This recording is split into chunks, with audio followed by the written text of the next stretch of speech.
Uzun zamandır başarılı sayılabilecek çok taraflı politika izleyen Sırbistan son dönemde Batı'nın ekonomik baskısı ile tarihi bağları ve büyük oranda enerji bağımlılığı bulunan Rusya arasında sıkışıp kaldı. Kendisini çetin bir jeopolitik krizin tam ortasında bulan Sırbistan, ABD yaptırımları nedeniyle ülkedeki tek rafinerisini kapatmak zorunda kalırken bir yandan da Rusya'yı kırmadan ikna etmeye ve Rus enerji devi Gazprom'un Sırbistan petrol endüstrisindeki hisselerini devralmaya çalışıyor. Sırbistan Cumhurbaşkanı Aleksandar Vučić bir yandan bir yılı aşkın süredir devam eden ve zaman zaman şiddet olaylarının da yaşandığı iktidar karşıtı gösterilere direnirken şimdi de Ocak ayı sonuna kadar ülkeyi idare edebileceği söylenen yakıt krizine çare bulmak zorunda kaldı. Zira ABD'nin yaptırımları nedeniyle yakıt tedarik zinciri kesildi. Stokların Ocak ayının sonuna kadar dayanabileceği ifade ediliyor. Öte yandan Sırbistan'ın tarihi ve doğal müttefiki konumundaki Rusya ise Avrupa Birliği üzerinden Ukrayna'ya mühimmat sattığı ve satmaya devam ettiği için Sırbistan'a öfkeli. Vučić'in uzun yıllardır sürdürdüğü Doğu ile Batı arasındaki denge politikası çöküyor mu? Rusya'nın hamlesi ne olacak? Sırbistan Rusya için gerçekten de vazgeçilmez mi? Yeni içeriğimizde tüm bu sorulara cevap vermeye çalışacağız. Hazırsanız 10-10 şimdi başlıyor.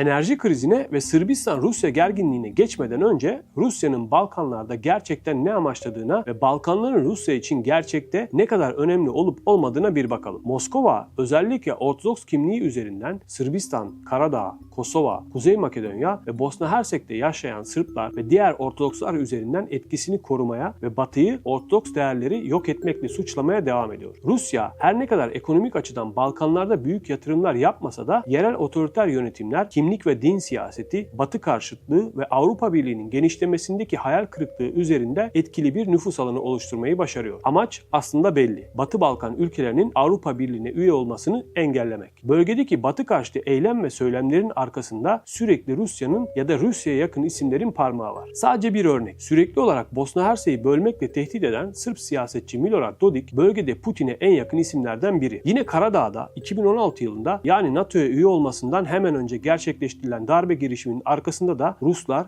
ve Rusya'ya yakın yerel siyasiler vardı mesela. Balkanların şu an Rusya için tek önemi bu bölgede bir istikrarsızlık yaratıp Batı'nın odağını Ukrayna'dan buraya çevirmesini sağlamaktan başka bir şey değil kısacası. Rusya bunu bu bölgede tanklarla ya da askerlerle değil propaganda ve diplomasiyle ya da dini kanallar üzerinden yereldeki aktörleri de kullanarak yapıyor. Moskova yönetimi ile geleneksel bağlarına rağmen Sırbistan aynı zamanda Avrupa Birliği ve NATO ile de işbirliğini güçlendirmeye devam ediyor. Her ne kadar NATO'ya katılmayacağını ve askeri anlamda tarafsız kalacağını defalarca beyan etse de Sırbistan diğer NATO üyeleriyle ortak askeri tatbikatlara katılıyor. Özellikle 2022-2025 yılları arasında Avrupa'daki jeopolitik gerilimlerin de gölgesinde Sırbistan'ın Rusya karşıtı adımları daha da belirgin hale geldi. Belgrad'ın Rusya'ya yönelik yaptırımlara kısmen katılımı da dahil olmak üzere güvenlik ve ekonomi alanlarında Batı ile entegrasyonu derinleştirmeyi sürdürüyor. Son olarak Vučić'in Sırbistan petrol endüstrisi yani NIS konusunda Ruslar ile uzlaşma sağlanamaması halinde Sırbistan'ın tek başına karar alacağını vurgulaması ve Moskova'ya süre vermesi Rusya'ya yönelik bir ultimatum olarak yorumlandı. Aynı zamanda Belgrad'ın bir yandan batılı ortaklarını memnun etmeye çalışırken diğer yandan Moskova ile önemli ekonomik bağlarını korumaya çalıştığı paradoksal bir durum da söz konusu. Rusya her zaman Sırbistan'ın doğal bir müttefiki oldu. Bu kapsamda Sırbistan yıllardır Batı'nın Rusya'ya karşı uyguladığı yaptırımlara katılmadı. Hatta zaman zaman batılı ortakları ile bu nedenle ilişkileri de bozuldu. Rusya da buna karşılık başta Kosova mevzusu olmak üzere uluslararası arenada Sırbistan'ın yanında saf tuttu. Ancak özellikle Rusya'nın Ukrayna'yı işgalinden sonra bu dengenin bozulmaya başladığı görülüyor. Bunun başlıca nedeni Sırbistan'da üretilen mühimmat ve silahların Avrupa ülkeleri üzerinden Ukrayna'ya ulaştırılması. Rusya'nın istihbarat servisi geçen Mayıs ayında Sırbistan'ın tarafsız tavrına rağmen Sırbistan'da üretilen mühimmat ve silahların NATO üyesi başka ülkeler üzerinden Ukrayna'ya ulaştırıldığını açıklarken Sırbistan'ın bu eylemiyle Rusya'yı sırtından hançerlediği ifade edildi. Cumhurbaşkanı Vučić ise Sırp menşeli silahların Avrupa ülkeleri aracılığıyla Ukrayna'ya ulaştırılmasına bir itirazı olmadığını, zira alıcının satın aldığı silahlarla istediğini yapabileceğini söyleyerek kendini savundu. Ayrıca bu Sırbistan'ın Rusya'yı hayal kırıklığına uğrattığı ilk eylemde değil. değil. Sırbistan'ın geçen Şubat ayında Ukrayna ile ilgili BM kararına lehte oy kullanması sonrasında Vučić bunu yanlışlıkla yapılmış teknik bir hata olarak nitelendirmiş ve halkından özür dilemişti.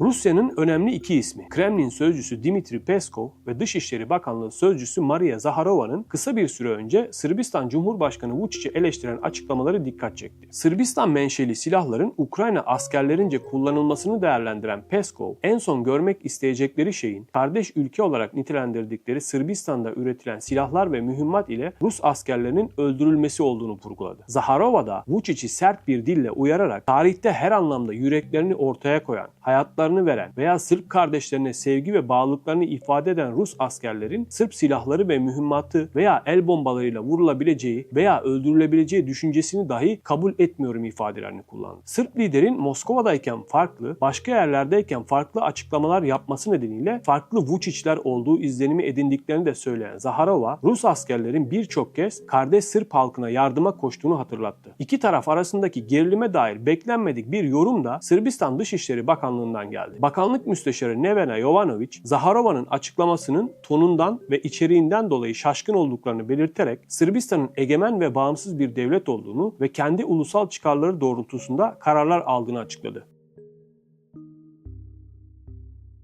Ukrayna'yı işgale başladığı 2022 yılından sonra siyasi ve ekonomik kapasitesi azalmış olmasına rağmen Rusya, Batı Balkanlarda düşük maliyetli ama etkili bir istikrarsızlaştırma stratejisi izlemeye devam ediyor. Moskova yönetimi doğrudan müdahale etmek yerine yerel aktörleri, mevcut gerilimleri ve ideolojik yakınlıkları kullanarak bölgedeki etkisini koruyor. Batı, Rusya'yı Balkanlarda Avrupa Birliği ve NATO entegrasyonunu sabote eden bir aktör olarak tanımlasa da Balkanlar, Moskova'nın dış politikasında kesinlikle bir öncelik değil. Rusya'nın asıl odağı hala Ukrayna'da devam eden savaş. Buna rağmen Sırbistan ve bölgedeki diğer Sırplar Rusya'nın Balkanlardaki en güçlü müttefiki olmayı sürdürüyor. Eğer Vučić Moskova'nın çizgisinden tamamen çıkacak olursa Milorad Dodik gibi bölgedeki etkin Sırp isimleri de kullanmaktan çekinmeyecektir. Her ne kadar mahkeme kararı ile entite başkanlığından azledilmiş olsa da Bosna Hersek'teki Sırplar arasında etkisi hala güçlü olan Dodik, Putin ve Rusya ile yakın ilişkilere sahip bir isim. Dodik ile Putin'in 2022 yılından bu yana en az 9 kez yüz yüze görüşmesi de bu yakınlığın kanıtı. Zira Vučić bile Putin ile bu kadar görüşmedi. Rusya ile Sırplar arasındaki hattın önemli bir diğer mimarı ise Sırbistan'ın eski istihbarat şefi ve İçişleri Bakanı Aleksandar Vulin. Vulin,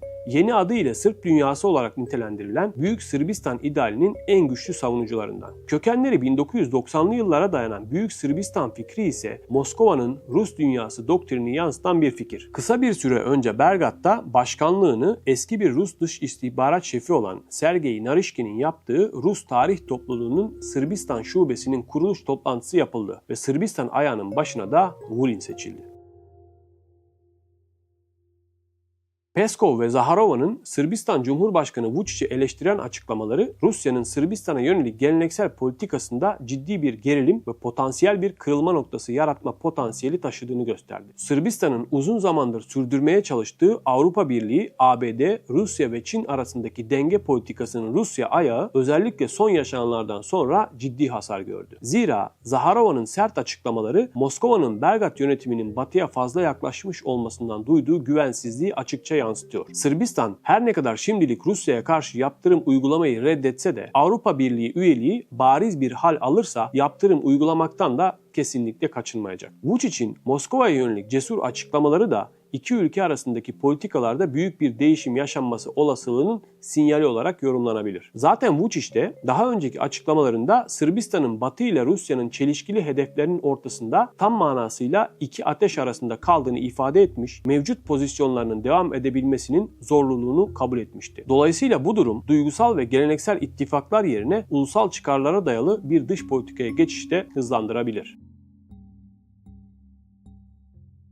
Vučić en azından bugüne kadar yaptığı resmi açıklamalarda Sırbistan'ın dış politikadaki önceliğinin Avrupa Birliği'ne üyelik olduğunu defalarca yineledi. Yani bu yeni değil. Aksine iktidara geldiği ilk günden beri söylediği bir husus. Burada sorgulanması gereken Vučić'in bu söylediklerinde ne kadar dürüst olduğu ve ülkesinin Avrupa Birliği'ne üye olması için neler yaptığı aslında. İşte tam da burada bir boşluk var. Ve Rusya da bunu bildiğinden Sırp toplumunda derin bir nüfuz alanı oluşturmak için yoğun çaba harcıyor. Burada kültür, eğitim, medya gibi aslında Batı'nın çok fazla nüfuz etmeyi başaramadığı alanları iyi kullanıyor. Vučić'in Sırp milliyetçisi bir siyasi geçmişe sahip olduğunu ve seçmeninin de benzer ideolojilerden insanlar olduğunu unutmamak gerek. Gerçi şöyle bir gerçek var ki Vučić kendi seçmenini istediği gibi manipüle de edebiliyor. Ancak yine de Vučić'in tamamen AB'ye kayması ve Rusya'ya tamamen sırtını dönmesi kendisine oy kaybettirecektir ve o da bunun farkında. Zira 2024 yılında Sırbistan'da yapılan bir kamuoyu araştırması AB üyeliğini destekleyenlerin oranının %50 dahi olmadığını ortaya koydu. Vladimir Putin'i en güçlü lider olarak gören Sırp halkının büyük çoğunluğu yine Rusya'nın Ukrayna'yı işgalinde haklı buluyor. Durum böyleyken Vučić'in Rusya'ya tamamen sırtını dönmesi ve politikasını tamamen AB'ye uyumlu hale getirmesi için işin sonunda büyük bir ödül alması gerek. AB üyeliği böyle bir ödül olabilir.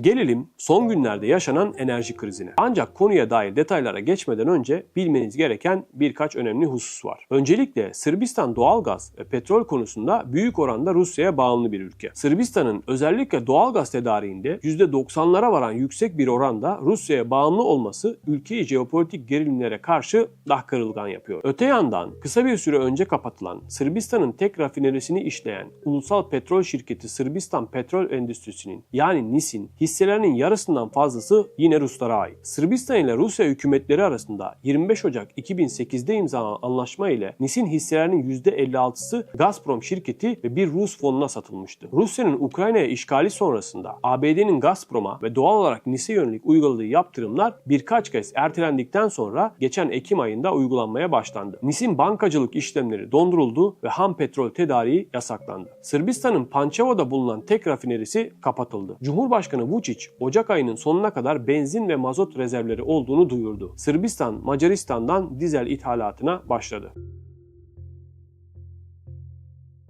Cumhurbaşkanı Vučić, Aralık ayının başında yaptığı bir açıklamada NIS'in Rus ortaklarının hisselerini satın alacak alıcılar aradığını belirterek Ruslara 50 gün süre tanıdı. Rusya, NIS'teki hisselerini satmak istemezse Vučić ipleri kendi eline alacaklarını duyurdu. ABD'nin Pančevo'daki rafineriye lisans vermemesini de eleştiren Vučić, şaşkın olduğunu, zira bu hamlesiyle ABD'nin hiçbir şey kazanmadığını savundu. Vučić şaşkın, zira son dönemde ABD Başkanı Donald Trump'ın ekibiyle arası iyiydi. Ancak mesele kesinlikle para değil. Vučić'in de dediği gibi Rusya'nın NIS'teki hisselerini satmak istememesinin nedeni tamamen siyasi. Ancak kriz sadece NIS ile sınırlı değil. Tüm Sırbistan ekonomisi olup bitenden etkilenebilir. Öncelikle lojistik sorunlar nedeniyle ülke genelinde yakıt fiyatlarının artması bekleniyor. Vučić'in Ruslara verdiği 50 günlük süre ise 15 Ocak'ta sona erecek. Rusya Dışişleri Bakanı Sergey Lavrov da ilk kez konuya ilişkin bir açıklama yaparak iki ülke hükümetleri arasındaki anlaşmaya göre iki taraf mutabık kalmadıkça millileştirmenin söz konusu olamayacağını söyledi. Lavrov, çözümün belki de ABD'nin söz konusu şirketi cezalandırma olasılıklarına bakılmaksızın NIS'in faaliyetlerine devam etmesinin bir yolunu bulmakta yattığını öne sürdü. Vučić ise NIS'in Rus sahiplerini de memnun edecek bir çözüm için ellerinden geleni yaptıklarını ve başkasının malını zorla almak gibi bir çözümün akıllarının ucundan dahi geçmediğini söyledi. Şimdi masada 3 ihtimal var. Başka bir yatırımcı, millileştirme ya da enerji krizinin daha da derinleşmesi.